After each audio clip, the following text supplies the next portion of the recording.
Hello. അപ്പോൾ ഇന്നൊരു പുതിയ വിഷയമായിട്ട് വന്നിട്ടുണ്ട്. അത് നമ്മളെ മഞ്ജുവാരനായിട്ട് ഭ്രാന്ത് പിടിച്ച് പ്രണയം കൊണ്ട് നടക്കുന്ന ഒരാളുണ്ട്. നമ്മൾ സനിൽകുമാർ, സംവിധായകൻ സനിൽകുമാർ, രണ്ട് സിനിമയുടെ സംവിധാനം ചെയ്തിട്ടുള്ളത് നമ്മുടെ സനിൽകുമാർ. ഓക്കെ. അപ്പോൾ എന്താ വിഷയം എന്ന് വെച്ചിട്ടുണ്ടെങ്കിൽ, മൂപ്പര് 3-4 വർഷം കൊണ്ട് നമ്മൾ മഞ്ജുവാരനായിട്ട് പ്രണയത്തിലാണ്. നല്ല ഭ്രാന്തുള്ള പ്രണയം തന്നെ പറയാം. അതെന്ത് പറയാൻ കാരണം എന്ന് വെച്ച് കഴിഞ്ഞാൽ നിങ്ങൾക്ക് അതിൻ്റെ ഇൻ്റർവ്യൂ കാര്യങ്ങളൊക്കെ കണ്ടു കഴിഞ്ഞാൽ മനസ്സിലാവും കേട്ടോ. അതൊക്കെ ഞാൻ അവിടെ കൊടുക്കാം.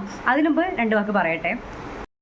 പ്രണയം തുടങ്ങുന്നത് എവിടെയെന്ന് വെച്ച് കഴിഞ്ഞാൽ, അതായത് മഞ്ജുവാരരുമായിട്ട് ഒരു ഐഫോണിൽ ഷൂട്ട് ചെയ്ത ഒരു സിനിമ, ആ സിനിമേൻ്റെ ഭാഗമായിട്ട് അവർ അഭിനയിക്കുന്നു. അതിനിടയിൽ ഇവർ മഞ്ജുവാരർ സനിൽകുമാറിനൊന്ന് ചിരിക്കുന്നു.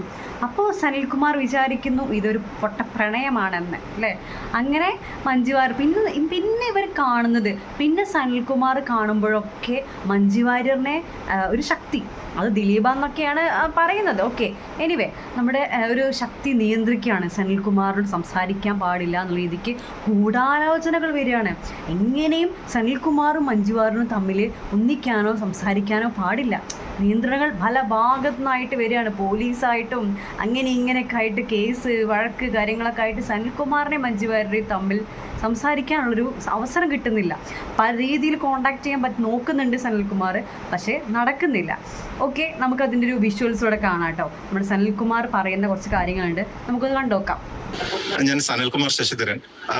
2019 ഞാൻ കയറ്റം എന്ന് പറഞ്ഞ ഒരു സിനിമ ചെയ്തു. അപ്പോൾ മഞ്ജുവാര്യരായിരുന്നു അതിൽ നായിക, കോ പ്രൊഡ്യൂസറും മഞ്ജുവാര്യരായിരുന്നു. ആ സിനിമയ്ക്ക് ശേഷം എൻ്റെ ലൈഫ് ശരിക്കും ഒരു വല്ലാത്ത ഇരുളടഞ്ഞ അവസ്ഥയിലാണ് നിൽക്കുന്നത്. അതിന് കാരണം ആ സിനിമ പുറത്തിറങ്ങിയിട്ടില്ല. ആ സിനിമ പുറത്തിറങ്ങാത്തതിന്റെ കാരണം അന്വേഷിച്ച് പോകുമ്പോൾ ഞാനും അവരും തമ്മിൽ കാണാൻ പറ്റാത്ത ഒരു അവസ്ഥ ഉണ്ടെന്ന് എനിക്ക് മനസ്സിലായി. അപ്പൊ അതേപ്പറ്റി അന്വേഷിച്ച് പോകുമ്പോഴാണ് എനിക്ക് മനസ്സിലാവുന്നത് അവരൊരു ഗ്രൂപ്പ് ആളുകളുടെ ക്ലച്ചസിലാണ് എന്ന് മനസ്സിലായതുകൊണ്ട് ഞാനത് പുറത്തു പറഞ്ഞു. ഒരു ഫേസ്ബുക്ക് പോസ്റ്റ് ഇടുമായിരുന്നു, ഇവരുടെ ലൈഫിന് എന്തോ ത്രെട്ട് ഉണ്ട്, കുറെ ആളുകൾ ഇവരുടെ ഇതിലാണെന്ന് തോന്നുന്നു.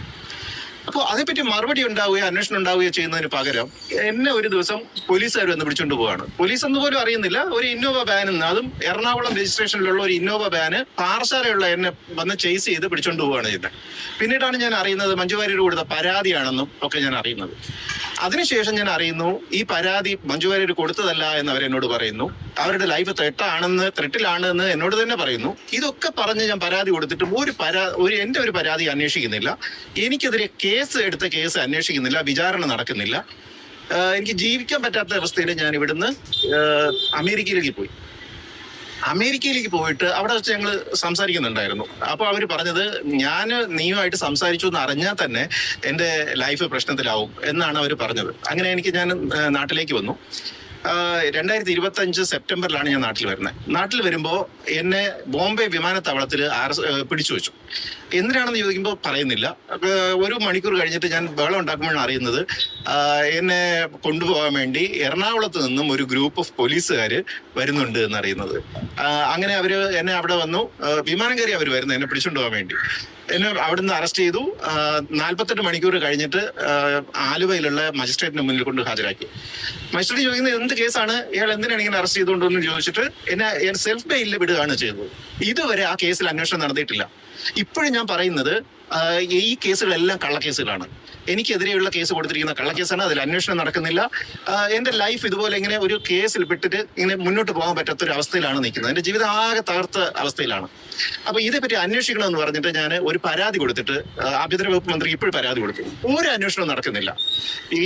എൻ്റെ ആവശ്യം എന്ന് പറയുന്നത് എനിക്കെതിരെയുള്ള കേസ് സത്യസന്ധമാണെങ്കിൽ എന്നെ പിടിച്ച് അകത്തിടണം, വിചാരണ ചെയ്യണം, അറസ്റ്റ് നടപടികളുണ്ടാവും. ഇത് അങ്ങനെ ഒന്നും ചെയ്യാതെ കള്ള കേസ് എടുത്തിട്ട് എൻ്റെ ജീവിതം നശിപ്പിക്കുകയാണ് ചെയ്യുന്നത്. ഇത് പബ്ലിക്കിന്റെ നോട്ടീസിൽ വരാതിരിക്കാൻ വേണ്ടി ഞാൻ ആകെ കൂടി ഇത് എഴുതുന്നത് ഫേസ്ബുക്കിലാണ്. ഫേസ്ബുക്കിന്റെ റീച്ച് വളരെ കുറച്ച് പിടിച്ചിട്ടുണ്ട്. അതുപോലെ ഞാൻ എവിടെ പറഞ്ഞു കഴിഞ്ഞാലും പത്രങ്ങളായാലും ഇത് നോട്ട് ചെയ്യാതെ പോകുന്നു, സർക്കാർ ഇത് ഏറ്റെടുക്കാതെ പോകുന്നു.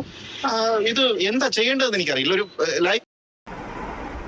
എന്താ ഇതിനൊക്കെ പറയാ, മഞ്ജുവാരനും ദിലീപിനൊക്കെ അല്ലെങ്കിൽ എത്ര ഒരുപാട് പ്രശ്നങ്ങളുണ്ട്, അതിൻ്റെ ഇടയിൽ കൂടി ഈ സംവിധായകൻ്റെ പ്രശ്നം കൂടെ വരുമ്പോൾ അവർക്ക് താങ്ങാൻ പറ്റുന്നുണ്ടായിരിക്കില്ല. അതുകൊണ്ടായിരിക്കും അവരൊന്നും പ്രതികരിക്കാതിരിക്കുന്നത്. ഇതിനൊക്കെ പ്രതികരിച്ചിട്ട് എന്താണെന്നുള്ള ആ ഒരു മൈൻഡ് ആയിരിക്കും. ഓരോരുത്തരും ഓരോ ഭ്രാന്ത് പറയുന്നത് നമ്മൾ പ്രതികരിക്കാൻ കഴിഞ്ഞാൽ അതിനുള്ള സമയം ഉണ്ടാവുള്ളൂ. അതുകൊണ്ടാണ് പ്രതികരിക്കാത്ത മിസ്റ്റർ. ഞങ്ങളത് മനസ്സിലാക്കണം. 4-5 മാസത്തിന് ശേഷം ഇത് നടക്കുന്നത് 2021 ഡിസംബറിലാണ് ഞാൻ ഇവരെ കോട്ടയത്ത് കാണാൻ പോകുന്നത്. അതിനുശേഷം ഈ നടി ആക്രമിക്കപ്പെട്ട സംഭവത്തിൻ്റെ പുനരന്വേഷണമൊക്കെ നടക്കുന്ന സമയത്ത് ഞാൻ ഇവരെ ഒബ്സർവ് ചെയ്യുമ്പോൾ ഇവർ സ്വന്തമായിട്ടല്ല കാര്യങ്ങളൊക്കെ തീരുമാനിക്കുന്നത്. ഇവർ ആരുടെ ഒരു ക്ലച്ചസിലാണെന്ന് എനിക്ക് തോന്നി. നേരത്തെ തന്നെ ഈ ഇൻസിഡൻറ്റിനോട് എനിക്ക് തോന്നിയിട്ടുണ്ടായിരുന്നു. ഈ പർട്ടിക്കുലർ ഇൻസ്റ്റൻസിൽ ഈ പുനരന്വേഷണം നടക്കുന്ന സമയത്ത് ഇവരുടെ മൊഴി എടുത്തതിൻ്റെ അന്ന് രാത്രി ആ ഇൻവെസ്റ്റിഗേഷൻ ടീം ഡിസ്മാൻഡിൽ ചെയ്തു. അപ്പോഴാണ് എനിക്ക് മനസ്സിലാവുന്നത് ഇത് നമ്മൾ വിചാരിക്കുന്നതിനേക്കാളും വലിയ എന്തോ സംഗതി ഉണ്ട് എന്ന് മനസ്സിലാവുന്നത്. ആ പുനരന്വേഷണത്തിൻ്റെ നാൾ വഴികൾ അന്വേഷിച്ചിട്ട് പോയിട്ടുള്ള ആരെങ്കിലും ഉണ്ടെങ്കിൽ അവർക്ക് മനസ്സിലാവും. കാരണം പലതവണ ഈ പുനരന്വേഷണം തടസ്സപ്പെട്ടു. ഈ ദിലീപ് എന്ന് പറയുന്ന ആളുടെ ഫോണ് പിടിച്ചെടുക്കാൻ വേണ്ടി ഓർഡർ ഇട്ടു, അയാൾ കൊടുത്തില്ല. ഹൈക്കോടതി ഓർഡർ ഇട്ടിട്ട് അയാൾ കൊടുത്തില്ല. അത് കൊണ്ട് ഇറേസ് ചെയ്യാൻ വേണ്ടി ബാംഗ്ലൂർ എന്തോ കൊണ്ട് പോയിട്ട് വരുന്നു. അങ്ങനെ മൊത്തത്തിൽ ഒരു ഡ്യൂ പ്രോസസ് ഓഫ് ലോയെ മുഴുവൻ അട്ടിമറിക്കുന്ന രീതിയിലുള്ള ഒരുപാട് കാര്യങ്ങൾ നടക്കുന്നു. ഞാനിതെല്ലാം ഒബ്സർവ് ചെയ്യുന്നതെന്ന് വെച്ചാൽ എനിക്ക് അവരോട് താല്പര്യമുള്ള ഒരു ആളാണ്, എൻ്റെ സിനിമയിൽ അഭിനയിച്ച ആളാണ്, ഞങ്ങൾ പരിചയമുള്ള ആളാണെന്നുള്ള നിലയിൽ ഞാൻ ഒബ്സർവ് ചെയ്യുന്നതാണ്. ആ സമയത്താണ് എനിക്ക് മനസ്സിലാകുന്നത് ഞാൻ കരുതുന്നതിലും എന്തോ വലിയ ട്രബിൾസുമായിട്ടുള്ള ഒരു ഇതിലാണ് ഇവരുള്ളത് എന്ന് എനിക്ക് മനസ്സിലാകുന്നത്. അപ്പോൾ ഞാൻ വീണ്ടും ഇവർക്ക് മെസ്സേജ് അയച്ചു. ഞാനിങ്ങനെയാണ് പറഞ്ഞത്, നിങ്ങളുടെ ലൈഫിൽ എന്തോ ഒരു പ്രശ്നമുണ്ടെന്ന് എനിക്ക് തോന്നുന്നു, നിങ്ങൾ എന്തെങ്കിലും ത്രെട്ട് ഉണ്ടോ? കാരണം എനിക്ക് നേരത്തെ തന്നെ ഈ കയറ്റം എന്ന് പറയുന്ന സിനിമ ഷൂട്ട് ചെയ്യുന്ന സമയത്ത് തന്നെ ഇവരുടെ കൂടെ ഈ ബിനീഷ് ചന്ദ്രൻ എന്ന് പറയുന്ന ആളുണ്ട്, വേറൊരു ബിനു നായർ എന്ന് പറയുന്ന ആളുണ്ട്. ഇവരെ ഇടം വലം തിരിയാൻ അനുവദിക്കാത്ത രീതിയിൽ ആണ് ഇവർ കൊണ്ടുപോകുന്നത്. അപ്പോൾ അന്ന് തന്നെ എനിക്ക് തോന്നിയിരുന്നു ഇവർ തമ്മിൽ എന്തോ ഒരു ക്ലോസ്ഡ് ആയിട്ടുള്ള ഒരു ഇതിലാണ്, ഒരു കേജ്ഡ് ആയിട്ടാണ് ജീവിക്കുന്നതെന്ന് എനിക്ക് തോന്നിയിരുന്നു. പിന്നീട് ഈ കോട്ടയത്ത് പോയ സംഭവം കൂടി ആയപ്പോൾ എനിക്ക് മനസ്സിലായി ഇവർ ടോട്ടലി കൺട്രോൾഡ് ആണ്. ഈ വിഷയം കൂടിയായപ്പോൾ ഈ അന്വേഷണ സംഘത്തിന് ഇവരുടെ മൊഴിയെടുത്തതിൻ്റെ അന്ന് ഡിസ്മാൻഡിൽ ചെയ്തപ്പോൾ എനിക്ക് വളരെയധികം പേടി തോന്നി. ഇവർ ജീവിച്ചിരിക്കുന്നതിന് എനിക്ക് പേടി തോന്നി. അപ്പോൾ ഞാൻ ഇവർക്ക് മെസ്സേജ് അയച്ചു, മെയിൽ അയച്ചു. ഒരു തരത്തിലും മറുപടിയില്ല.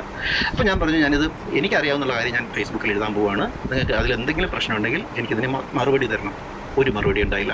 അങ്ങനെയാണ് 2022 ഏപ്രിൽ 26 തീയതിയാണ് ഞാൻ ഫേസ്ബുക്കിൽ ഇത് എഴുതുന്നത്. അതായത് എനിക്ക് സ്ത്രീ അറിയാം, ഇവര് എന്ന സ്ത്രീ തൻ്റെ ആദ്യ ഭാര്യയായിരുന്നതിനാൽ മറ്റൊരു പുരുഷനോടൊപ്പം ദാമ്പത്യ ജീവിതത്തിൽ ഏർപ്പെടാൻ അനുവദിക്കില്ല എന്ന അവളുടെ മുൻ ഭർത്താവിൻ്റെ നീചവും രോഗാതുരവുമായ മാനസികാവസ്ഥയുടെ തിക്ത ഫലങ്ങളാണ് താനിപ്പോൾ അനുഭവിച്ചുകൊണ്ടിരിക്കുന്നതെന്നാണ് സനൽകുമാർ ഇപ്പോൾ കണ്ടെത്തിയിരിക്കുന്നത്. അതായത് ദിലീപാണ് ഇപ്പൊ മഞ്ജു വാര്യരെ എന്നോട് അടിക്കാൻ സമ്മതിക്കാത്തത് എന്നാണ് ഈ പൊട്ടം പറയുന്നത്. നിങ്ങൾ ആലോചിച്ചു എത്ര ബോർണാണെന്ന് ആലോചിച്ച് കേളും. കോളേജിൽ പഠിക്കുമ്പോൾ ബ്രില്യൻ്റ് ആയിരുന്നു, വളരെ ബുദ്ധിയുള്ള ചെറുപ്പക്കാരനായിരുന്നു എന്ന് പറയും. നല്ല സിനിമകൾ എടുത്തപ്പോഴും എനിക്ക് തോന്നി ഈ ബുദ്ധിയുണ്ടെന്ന്. പക്ഷേ ഈ പെൺവിഷയം വന്നപ്പോൾ ഇയാളൊരു പൊട്ടനാണ് എന്നാണ് എനിക്ക് തോന്നുന്നത്. ദിലീപ് അവരെ ഡൈവേഴ്സ് ചെയ്തു, ദിലീപ് വേറെ കല്യാണം കഴിച്ചു, അതിൽ കുട്ടിയായി, അയാൾ കേസിലും വഴക്കിലും ഒക്കെ പെട്ട് നക്ഷത്രക്കാലം എന്ന സമയത്ത്. ഏതായാലും ഇതൊക്കെ ഒന്ന് ഷെയർ ചെയ്ത് റീച്ചാക്കി കൊടുക്കട്ടോ. നമ്മളെ യൂട്യൂബിലും റീച്ച് ഉണ്ടെന്ന് മനസ്സിലാക്കട്ടെ. Okay, thanks for watching.